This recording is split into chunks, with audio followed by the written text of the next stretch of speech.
What is up YouTube, this is Joel2TV back with more for you to see, and today we're going to be talking about some signature sneakers and specifically the Ja Morant ones.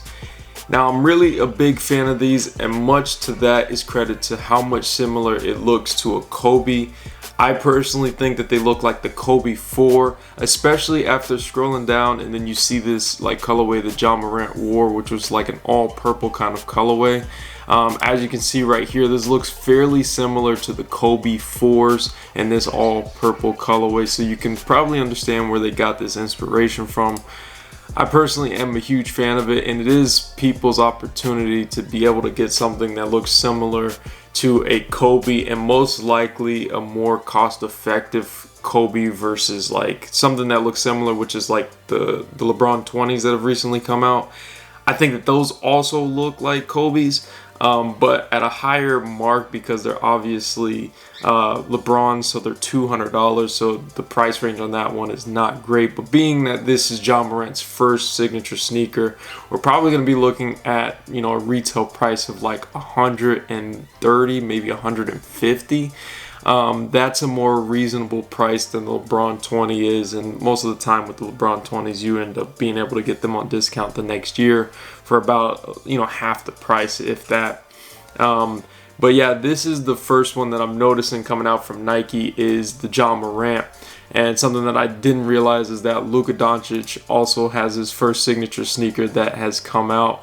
As you can see here with Jordan Brand, since he signed his contract in 2019.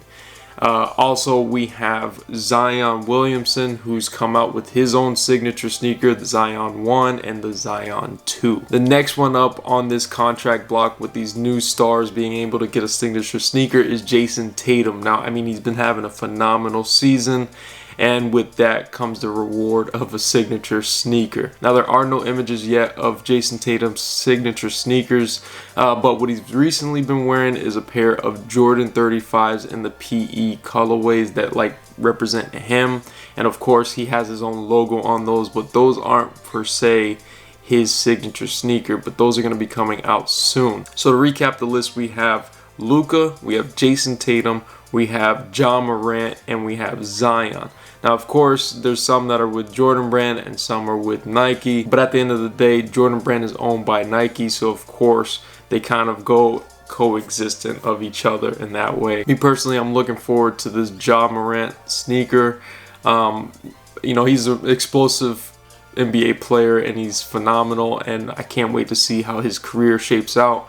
But Nike giving him the opportunity to have a signature sneaker is huge, and is going to boost his career as far as recognition and have his own name on his sneaker, which is really big. The reason why I think that Nike is able to spend this much money on these different superstars is partially because they recently dropped that contract with Kyrie Irving and all the controversy that he was dealing with, and of course that comes with a little bit more money and a little bit more time with staff and everything like that to be able to spend on other products.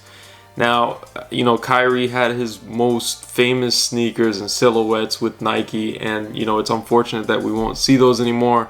But with this is going to be coming a new generation of sneakers with Nike, and I'm pretty excited to see how that goes.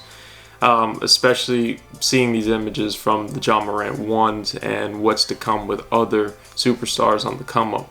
But I'm super excited for these. I can't wait to hoop in these, and hopefully I can get these to review for you guys. But overall, this is probably my favorite Nike signature sneaker that's going to be coming out pretty soon. So be on the lookout for a review and let me know what you guys think down in the comments below. Anyways, Joel2TV out.